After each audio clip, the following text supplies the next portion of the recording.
এক রাজনৈতিক দল আর এক রাজনৈতিক দলকে শ্রদ্ধা করবে, সম্মান করবে, এমন নেতা আমরা চাই যেই নেতা অসুস্থ হলে আমরা গোটা দেশের জনগণ জায়নামাজ বিছিয়ে মুনাজাতে চোখের পানি ছেড়ে আমার নেতার জন্য কান্না করব, চিল্লায় বলেন ঠিক কিনা। দেখবেন এই যে আমরা ঐক্যবদ্ধ, আমরা সম্প্রীতির বাংলাদেশ গড়তে চাই, আমরা সমৃদ্ধির বাংলাদেশ গড়তে চাই, নানা ধরনের চক্রান্ত। রিসেন্টলি দেখবেন এই শান্ত শিষ্ট ইসলাম প্রিয় শান্তিপ্রিয় মুসলিমদেরকে উস্কানি দেয়া হচ্ছে, উত্তেজিত করার জন্য আমার নবীকে গালি দেয়া হচ্ছে। আরশের অধিপতি আল্লাহ রাব্বুল ইজ্জাতের নামে এমন অশ্লীল শব্দ ব্যবহার করা হচ্ছে যেগুলো মুখে তোলা আমাদের পক্ষে সম্ভব না।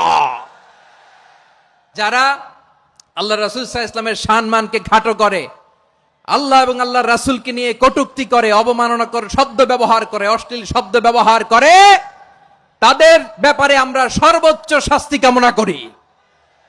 নবীর বিরুদ্ধে আল্লাহর রাসূল সাল্লাল্লাহু আলাইহি ওয়াসাল্লামের সম্মানকে খাটো করে কবিতার নামে, গদ্যের নামে অশ্লীল শব্দ চয়নকে আমরা মেনে নিব? কারণ আল্লাহর নবী আমার ঈমান, আমার নবী আমার ঈমান। নবীকে ভালোবাসা ঈমানের অংশ শুধু এতটুকু নয়, আমার নবীর ভালোবাসাটাই হচ্ছে ঈমান, চিল্লায় বলো ঠিক কিনা।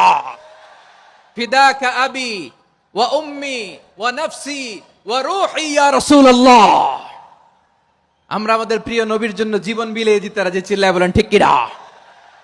এজন্য ইন্টারিম গভর্নমেন্টের কাছে আমরা বিনীত আবেদন জানাই, দেশের পরিস্থিতি আরো নাজুক হওয়ার আগেই যারা এই সমস্ত অবমাননার সাথে জড়িত তাদের বিরুদ্ধে কঠোর শাস্তির বিধান জারি করতে হবে।